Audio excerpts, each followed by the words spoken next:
Hey everybody, Mark Schultz here. We're here for another edition of Recovery in Aviation. We're coming to you live on Wednesday mornings at 9 o'clock Pacific and 12 noon Eastern. And hey, today we're going to talk about current events in the industry. We're going to talk about business challenges that people are having due to the growth that's happening right now, and some tactical examples of what you can do to be able to grow your business and create efficiencies. Stand by, you're not going to want to miss this.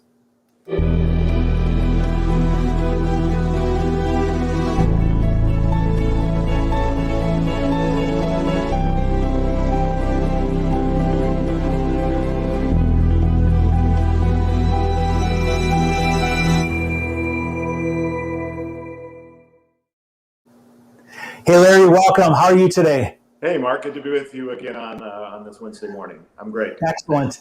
Hey, I'm here with Larry Little, and Larry's in Seattle. I'm down in Florida right now, and we're coming to you on Wednesdays with our regular broadcast. Larry and I are passionate about digital transformation. Larry, we're seeing some really interesting things happening in the industry in the last week. What are some of the things that you're seeing going on out there this week? What are some of the current events? You know, Mark, that's a really good question. I was just kind of reading over the last couple of days some of the news events that are going on, kind of aviation headlines, and there was like one word that stood out to me: surge. You know, whether it be airlines or airports, there's a surge in travel. Yeah, absolutely. We're definitely seeing a surge in travel, and I'm hearing that from people all over the place. Hey, Larry, this morning I saw a news article by Delta, which said they were going to be profitable this quarter, and they were expecting it to continue through the end of the year. That was exciting news. And hey, Larry, I like to invite people. I forgot to do this. I want to invite people to come and join us. Hey, if you're out there watching us today, we really love knowing where you're coming from. Looks like Humberto just joined us from Sao Paulo, and we always have a great following down in South America. I really appreciate that. We have people joining us from Europe all the time, and we'd like to know where you're watching from. We're going to take some live questions here today, and just go ahead and put your comments down in the comment box, and we're going to be taking some live questions here today. So welcome, and I really appreciate it when you tell us where you're watching from. Hey, so back to the news for a minute. Yeah.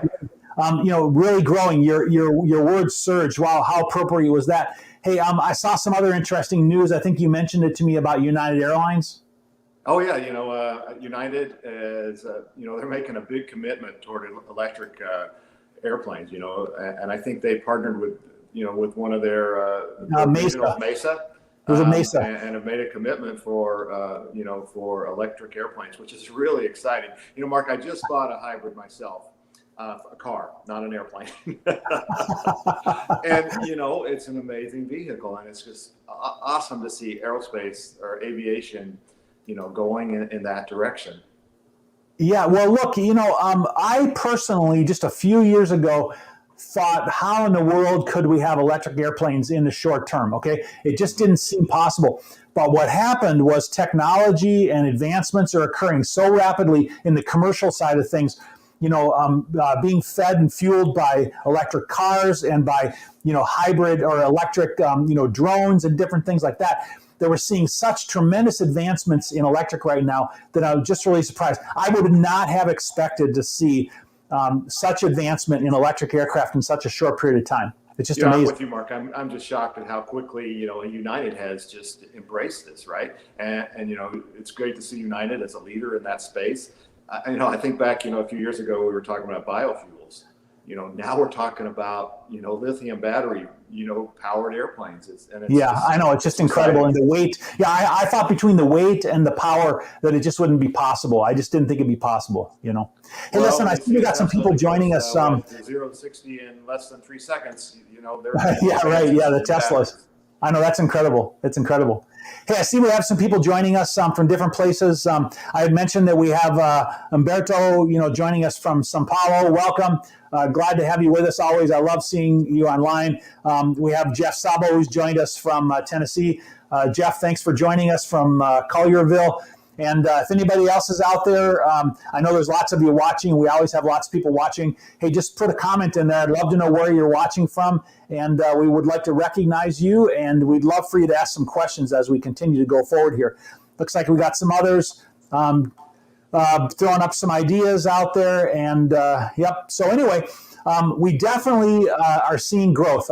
Larry, I meet with a lot of different people in the industry over the course of a week. I met with somebody from India and somebody from Germany and somebody from New York this morning, all this morning, and I'm getting the same thing from really everybody out there today. All right, is that we're seeing a surge, like you said, surge in traffic and a surge in activity. And what's happening is it's causing additional demand on the system. I saw this week that Southwest Airlines was hiring pilots. They had an ad up. I had previously seen other airlines which had ads up for hiring the pilots. So, we're seeing a really significant demand right now. Mark, you're right. Mark, you're right. We see the surge in the airlines, and we see the surge at airports, and airports are crowded again. But the other word that kind of jumped out to me was adjustments. The airlines are making adjustments to address the surge. And we talked about electric, but more tactically, they're making adjustments in their fleet sizes and their fleet makeup. The wide body airplanes have still not really recovered in terms of sales, but the MAX sales are through the roof. But and if you look at what Fly Dubai just did, they're adjusting their fleet plans to address this surge. Yeah, that's really true, Larry. I'm seeing people trying to figure out how to adjust their operations, all right? Exactly. And whether it be hiring new people or looking at their supply chains or, a lot of different challenges, that are there. And one of the things that I was seeing is that there's a demand for people resources. All right, you brought this up to me earlier in the week. And actually, if you're watching out there today, we actually have a need for some contract support on the implementation of some MRO systems out there.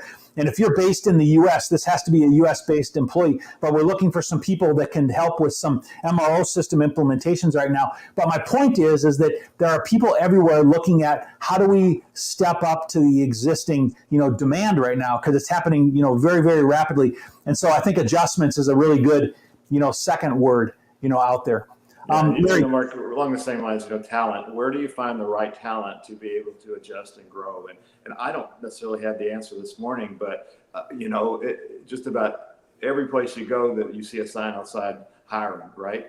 And I think aerospace and aviation is no different in finding that right talent to support your growth plans or to support the surge is a challenge. Yeah, our whole effort has been about recovering aviation, and that's why we've been doing this for over a year now, and we're definitely seeing recovery right now. Hey, Larry, let's talk about some of the business problems and tactical things that people can do to address some of those challenges that they have in the industry, really, because I think that's really what we need to do. And I want to take questions from people and see if we can't help people. Larry and I are really all about helping people. We have been for some time. Listen, we've been doing these broadcasts for over a year right now. Bringing in people and interviewing them and sharing knowledge and strategies and tactics for the specific purpose of helping people in the industry. Now, Larry, I want to bring up a couple of things. We were talking about adjustments, all right? Right. And let's see, one of the conversations I was having with somebody this week was about supply chain, okay? And there's been a big demand on the supply chain. Look, you've seen that in different places out there in the industry, right, Larry, on demands on the supply chain? Yeah, absolutely. Again, we live it in our everyday lives. You go out to get some lumber and it might take a week for it to have it delivered. I think the aerospace supply chain is even in worse shape than that in terms of finding all the parts to put all the airplanes that were grounded back in service is a real challenge. Yeah, and then just stepping up to the demands of maintenance right now, and it's absolutely critical that we control cost, right? Okay. Exactly. And part of supply chain is cost and logistics and bringing the right part, like you say all the time, the right part to the right place at the right time. And so supply chain has had a lot of demands on it right now. Okay. And another place that I've seen people really looking at carefully is that, how do we create efficiencies in the workforce? Larry, you've been working on creating efficiencies with digital in the workforce for a long time. What are some of the key things that you're seeing people needing to do out there, focusing on efficiencies from digital? Mark, I think we've been pounding this drum for like you said, for a year. The need for digital transformation is more urgent now than it's ever been. And you and I were talking, earlier this morning about aerospace and where they are in terms of moving to paperless and moving to digital, having that light bulb moment to move to digital.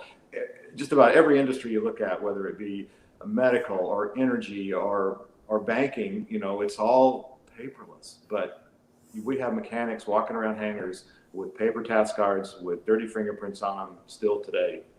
That's the most prevalent business process. Yeah, absolutely. Hey, let me tie right into that. So listen, I had an early morning conversation today with an airline, and I want to talk a little bit tactically. I want to help those of you out there that are listening and how you can tactically solve some of these problems, okay?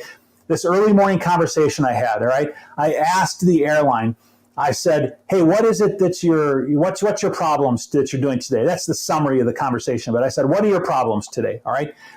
And, the first response I got was, well, hey, we have an MRO system and everything's good, okay? And, that just isn't possible that everything is good, all right? Nobody is in a static position, all right? So I had to dig in a little bit deeper and really had to ask some questions, and I just wanted to go a little bit further. And I said, can you help me unwind that a little bit? Let me give you an example of how I try to unwind things for people, okay? And I'm telling you this because I think it's important that everybody that's out there today hears this, all right?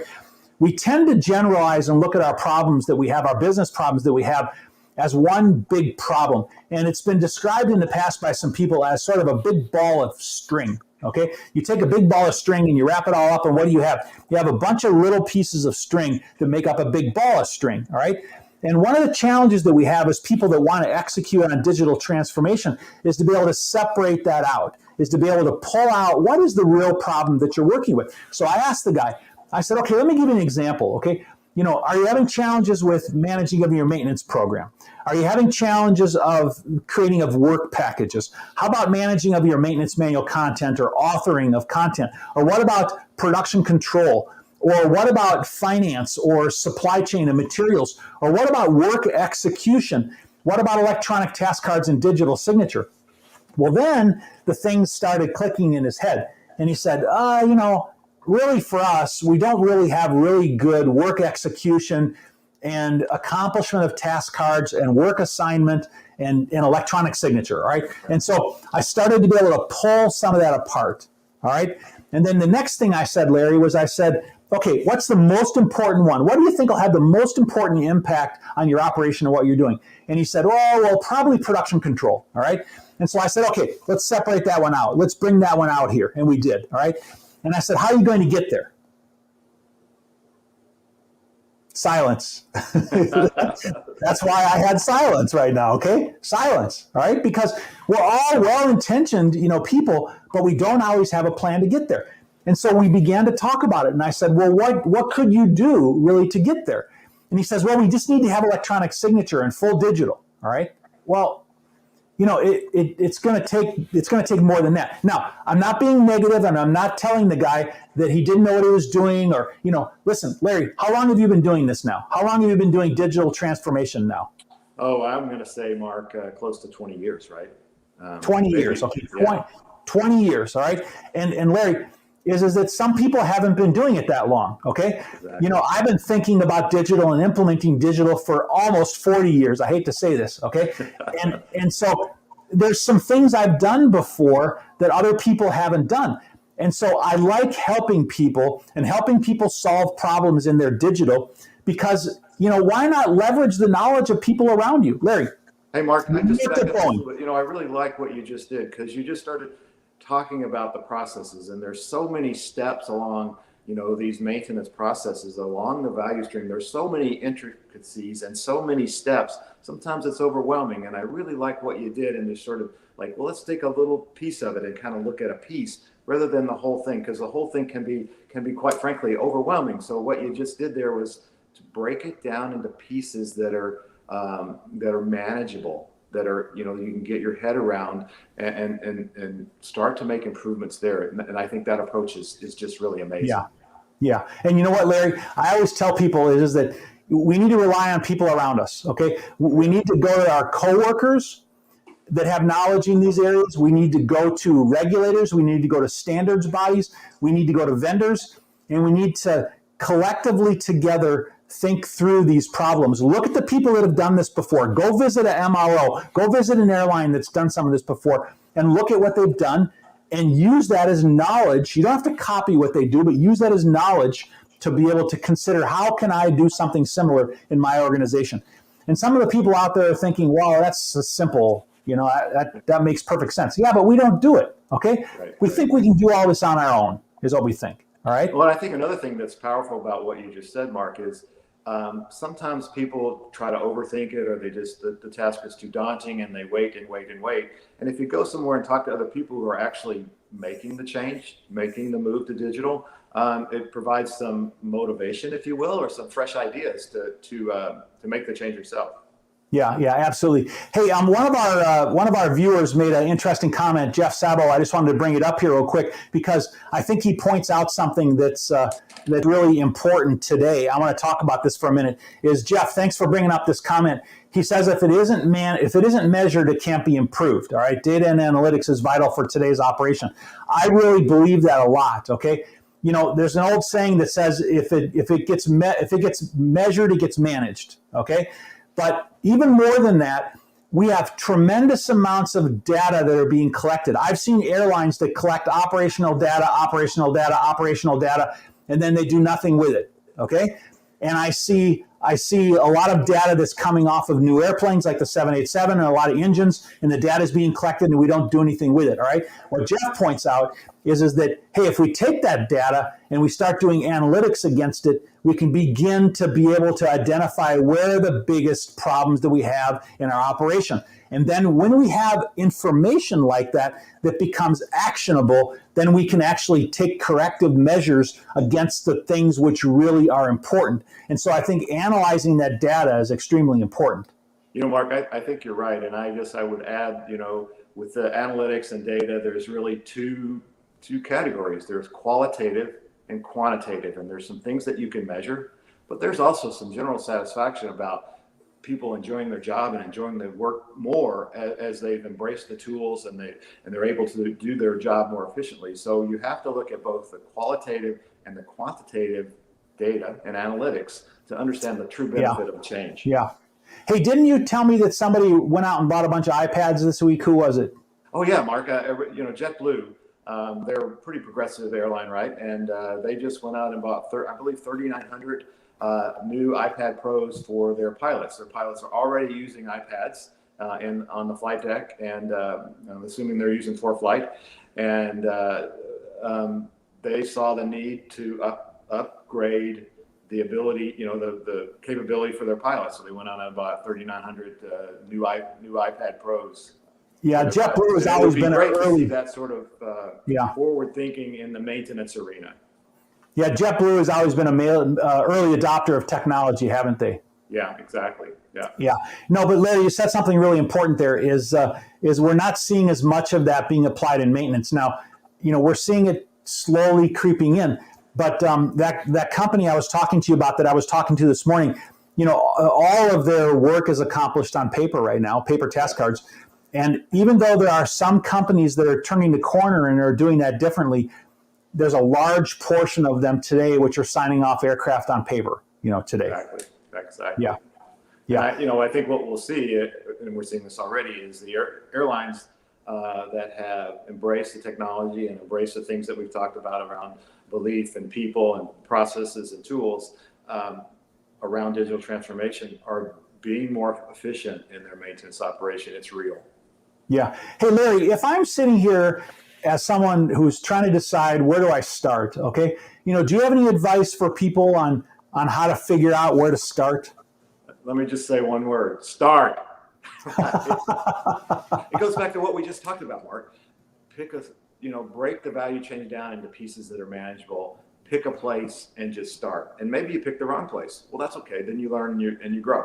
So it's the most important word would be just pick a place, start, engage the employees in that area, and they'll help you make the change. Larry, for years though, I've been telling people just start, and I think a lot of times we have reservations because we're not really sure where, and we're putting some things at risk, and we have a stable operation, and so when we just do something, okay, sometimes it feels like, what if I do the wrong thing? Yeah, you're right. Mark, you and I have watched numerous large airlines think about this digital transformation or think about a change for 2, 3, 4, 5 years. And all that time they're losing credibility, they're losing the benefit. And so start. Yeah. So number one, Larry, I agree with you. Okay. Is that I think that I've always said that imperfect action trumps inaction. So, doing something that's not perfect is better than doing nothing at all. Okay. However, doing something that's totally wrong in the wrong direction, is a problem. All right. And so when we say start, I'm not advocating do anything. Okay. We're advocating do something in the right direction of where you need to go. Now, there's things you can do, and there's ways that you can increase, success rates and reduce risk. There's no question about that. But definitely, Larry, I agree is that doing something, okay, is better than doing nothing and sitting around. Okay. Absolutely. Yeah. I said start, but you also said it. But adjust, right? Be open and adjust. There you go. Start, be open, and adjust. Yeah. Yep. So as I kind of look at that, and I look at where do people really start from, I see a lot of people being paralyzed, by not knowing what to do. And there's one thing that I try to tell people sometimes. I'll give a little piece of advice that I've learned over the years is that I use an analogy that's like this, is that I believe that our vision for the future is a bit like a jigsaw puzzle, all right? Is that we sit around and we have all these pieces of a jigsaw puzzle all over the floor, and we're trying to figure out how to put them together. And a long, long time ago, somebody lost the cover to the box, all right? And you don't have a picture anymore. And it makes it a lot harder to put the jigsaw puzzle together when you don't have a cover or a picture, of the jigsaw puzzle. So what do, right, when the cover has been lost, right? We're sitting in an IT portfolio that's been building over the years, and you don't even really know what it's supposed to look like anymore, okay? I tell people, step back and create a vision for the future, right? Well, that may sound like, like la, all right? But no, I'm serious. Is that what we need to do is we need to put out there in front of us the major components of what it is that we're trying to do. We can put in place the existing systems that we have there today, the ones that are working, the ones that are not working, the areas which have the biggest impact on our operation, and just paint a picture of where you want to go up front. And then you'll be able to begin to put pieces of that puzzle together, and it'll be a lot easier because you'll be building toward that vision instead of randomly putting puzzle pieces out there hoping that they might connect together. That's a great analogy, Mark. I love your puzzle analogy. I was just kind of draw another one. I'm a private pilot and I fly about once a week, but I never jump in the airplane without no one having an idea where I'm going, right? I pretty much do a waypoint to waypoint trip, and along the way we do checks. And what you're talking about is the same thing. Yeah, absolutely. I agree. And Larry, so I think that one of the key takeaways that, you said, hey, there's a surge going on out there today. All right. No question. We're definitely seeing that. All right. Okay. And the second thing you said was what? Adjust, right? Adjust. Right. You said adjust. Now, but the third thing is technology, Mark. I mean, the boom in technology that we talked about with electric, but also, with 3,900 new iPads for flight deck, it's, those three things are just exploding. Yeah. And so, what is that as I look at that, I ask myself is that, so why is now the right time to do this? Okay. Well, we talked about it at the beginning. Okay. Is that there's been an explosion of digital in the last 18 months. People have accepted digital more in the last 18 months than in my opinion, at any time in history. Okay. Even more than like at the year 2000. And so we've seen an explosion of digital. And now all of a sudden we see the industry recovering, and there's a shortage of personnel that exists for maintenance, for pilots, for ground personnel, IT people. And so the end result is that we have to figure out how to operate more efficiently. There's no question about it. So what are you going to do? Okay, you can go back to the A&P schools, you can go back to the IT schools, you can train people, and a year or two from now, you can have some new people coming out who can start helping you. But what are you going to do in the meantime, right? There is IT technology that you can implement, and in the next 30 to 60 days, create dramatic improvements. I have worked with people to create improvements on the order of 20 to 40% in less than 6 months, and you can completely transform a business in a very short period of time, and you can impact that problem that you have in a short period of time. And so we have an opportunity where digital is being accepted today, and we can move forward and implement and leverage solutions that people have in the industry, and we can grow and meet the needs of that surge. We can make adjustments and to be able to create the efficiencies that we need through existing tools out there today. Mark, we used to talk about or talk with people, and they would say, well, if I implement all this digital technology, I'm going to have to lay some people off because we're going to be more efficient and we're not going to need as many people.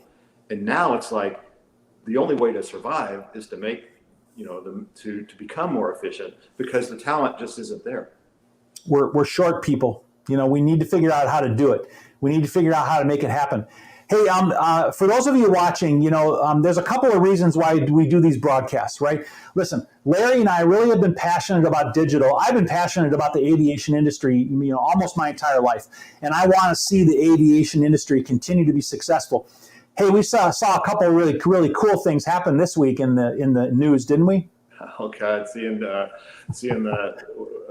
Branson. Origin 22, Branson of the Branson and his team out there floating in outer space. There's a lot of amazing things that are happening, and next week we're going to see Amazon go up, with their Blue Origin, and it's just amazing. What we're seeing right now, we're seeing a lot of advancements, but I have been excited about aviation really my entire life. And so Larry and I have been doing this because we want to continue to promote digital. We want to be able to continue to promote success in aviation, and we really have a passion for it. And so what we've done is we've developed a business around it. Okay, we do these broadcasts in order to be able to help people and just help, but we also have people come to us constantly and want us to help them. And if you're interested in getting some assistance and looking at your business or looking at your digital transformation, I've implemented 250 systems at airlines and MROs, over my career. In the last 18 months, I've interviewed and helped and talked to over almost 400 people in interviews like this. And we've really been able to help a lot of people. If you are thinking you need some ideas, if you just want to talk about ideas, or if you just would like some ideas, just reach out to us. You can go to our website at digitalaircraft.com, digitalaircraft.com. You can go to the website, and there's a place where you can enter your name and your email address. You can reach out to us, or you can just send me an email at mark@digitalaircraft.org, and we would just like to have a conversation with you. Listen, I don't have any products to sell. I don't sell products, okay? And so I'm not going to push something on you and try to sell something to you. We really just want to help people. And if we can connect you with somebody who has a tool or a solution, we would really like to be able to help you. So if you're looking for ideas and if you're looking for solutions, reach out to us. Here's another offer for you. Larry and I have helped people by putting them on this broadcast for, over almost 18 months now. If you have a great idea, or if your company has a solution or something you would like to have featured, we would love to have you on this broadcast. We'd love to be able to talk to you about what you're doing and how you're making a difference and how you're impacting the industry and just how you're helping aviation to be successful. We love featuring people, and really doing that. Larry, we've seen a lot of cool things over the last year and a half, haven't we? I think I've learned more about aviation in the last year and a half, Mark, than I did with 40 years at Boeing. That's not quite true, but we have. No, it's not. But we've learned about blockchain. We've learned about content management. We've learned about production, control. We've learned about so many different things. We've learned about engineering and measurement and MRO systems, and I could go on and on about drones and about UAVs and eVTOL manufacturing and just so much stuff. And so my point is, listen, if you're in the aviation aerospace industry, and if you're looking for some ideas and you just would like to, chat about, your environment and what you do and how can it be improved, through digital transformation, reach out to us. Send us an email, go to our website. We would really enjoy talking to you and having a conversation about what it is that you're doing. Larry, I'm passionate about aviation. Larry became a pilot a couple of years ago. Have you been flying lately, Larry? I was flying 2 days ago, yeah. 2 days ago. All right, awesome. And tell us what you're doing. You're flying high performance now, right? Yeah, actually, I was in a little Cessna 182 and did just a day trip up to some islands that are north of here, and it's just a fantastic experience. And every time it's a challenge, and every time I go, I kind of learn something new, which is really fun. It's never the same. Yep. So we're passionate about aviation, whether it be the airlines or MROs or business aviation or general aviation. We want to be involved. Hey, Larry, thanks for the conversation today. Let's wrap this up, and I want to invite all of you out there that we try to give you practical advice and solutions every Wednesday at 9 a.m. Pacific, 12 noon Eastern. And so join us on LinkedIn Live here and some other platforms that we have. And we really appreciate you joining us. I see we've had some people joining us. Let me just quickly throw them up there before we go. I like to recognize people. We had Faraz join us. He didn't say where he was from, but he gave us 4 thumbs up. That's great. Thanks for joining us, Faraz. We have Greg Moore. He joined us. Thanks for joining us, Greg. And then we also just had Max Quintero. Max, thanks for joining us. I really appreciate people, and you're all joining with us. And thanks for watching. I always finish my broadcast by saying fair winds and following seas to you, because I want us all to have a pleasant journey and have a great day. Bye now. Thanks, Mark.